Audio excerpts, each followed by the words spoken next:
Rusia dan Ukraina berperang dalam perang drone skala penuh pertama. Perang yang dimulai dengan tank-tank Rusia yang melintasi perbatasan Ukraina, parit-parit bergaya Perang Dunia I yang diukir di tanah, dan artileri buatan Soviet yang menghantam wilayah tersebut kini memiliki dimensi yang lebih modern.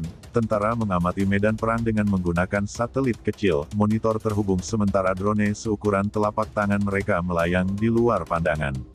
Dengan ratusan drone pengintai dan penyerang terbang di atas Ukraina setiap hari, pertarungan yang dipicu oleh perampasan tanah yang layak dilakukan oleh Kaisar abad ke-18 telah berubah menjadi kompetisi era digital untuk memperebutkan keunggulan teknologi di angkasa. Sebuah sejarah militer akan menandai sebuah titik balik titik.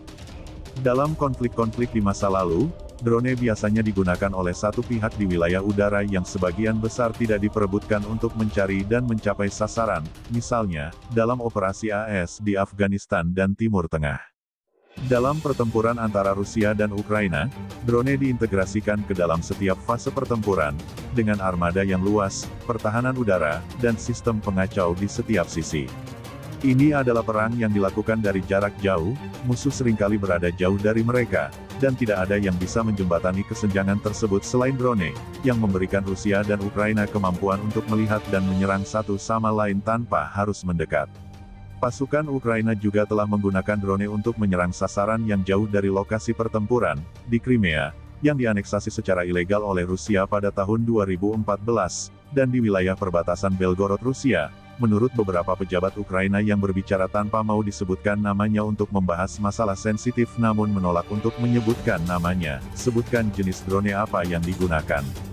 Rusia telah berulang kali menyerang infrastruktur sipil Ukraina yang penting dengan drone yang dapat meledak sendiri, sebuah pengganti yang murah untuk rudal presisi tinggi.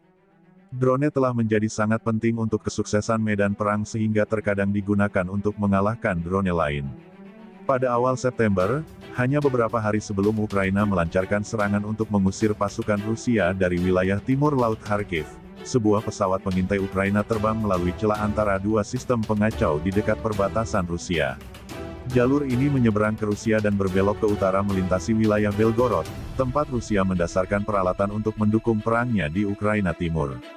Drone tersebut melihat pangkalan kendaraan udara tak berawak UAV, milik Moskow, menurut gambar dari atas yang diambil oleh Ukraina yang kemudian ditinjau oleh The Washington Post.